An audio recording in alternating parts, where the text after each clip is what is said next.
안녕하세요. 리소매입니다. 오늘은 일형식의 문장구조 파악과 해석 방법까지 자세히 알아보도록 하겠습니다.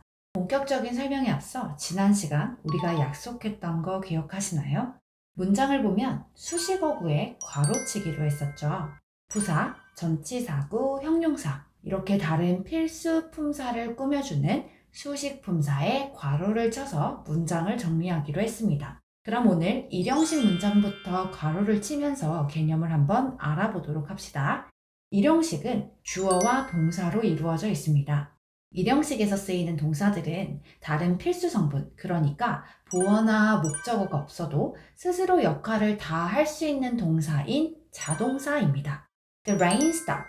이런 형태로 문장이 굉장히 단순하게 만들어지는데 실질적으로 일형식 문장들은 수식어인 형용사나 부사가 덧붙여 있습니다.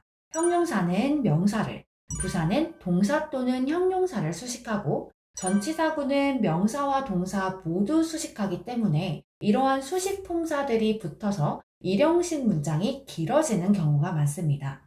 예를 들어 The boy on the left suddenly fell down on the wet floor. 이 문장에서도 on the left, suddenly, on the wet floor 모두 전치사구, 부사가 일형식의 필수 요소인 주어와 동사 사이사이에 들어가 있죠.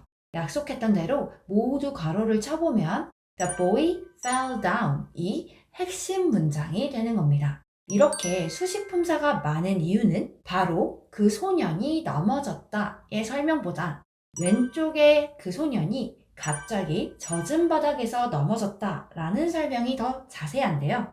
이렇게 세부적인 상황 설명을 해주는 역할을 하는 수식어들이 있기 때문에 가능한 설명이 되는 겁니다. 그런데 여러분이 앞으로 여러 수식어구에게 꾸밈받는 일형식 문장을 보게 될 텐데요. 주의해야 할 점이 있습니다. 수식어구는 사실상 문장의 형식에 영향을 크게 미치지 않기 때문에 괄호를 치고 생략을 하여 문장을 해석해도 큰 문제가 없는 경우가 많습니다. 하지만 어떤 수식어구는 생략하게 되면 의미가 전혀 와닿지 않는 경우도 있어요. 바로 장소나 시간을 나타내는 수식어구가 그런데요. 예문으로 살펴보겠습니다. The next flight will be at 2 p.m. 여기 문장을 먼저 정리해보면 at 2 p.m.은 전치사구라고 보면 수식어구이기 때문에 우리가 약속했던 대로 가로를 칠 겁니다. 그럼 주어는 the next flight, 동사는 will be가 되겠죠. 그리고 해석을 해보면 다음 비행기는 오후 2시에 있을 것이다. 이렇게 해석이 됩니다. 우리가 알던 대로 수식어구인 at 2pm을 생략하고 문장을 해석해보면 다음 비행기는 있을 것이다. 이렇게 해석이 되는데 의미 전달이 잘 되고 있는 것 같나요? 전혀 아니죠? 어디에 또는 몇 시에 있는지에 대한 설명이 필요해 보이는 문장이 됩니다. 이렇게 시간이나 장소를 나타내 주면서 수식어구를 빼고 해석할 시 완벽한 의미 전달이 안 되는 일형식의 문장도 있습니다. 이 경우 동사의 영향을 받는데요. 바로 비동사 leave, stay, go 등의 위치나 시간의 의미를 내포하고 있는 동사들이 들어간 일형식 문장에서 필수적인 수식어구를 필요로 합니다. 방금 들었던 예시 문장도 비동사를 포함하고 있었죠. 다른 예문을 하나 더 살펴보도록 하겠습니다.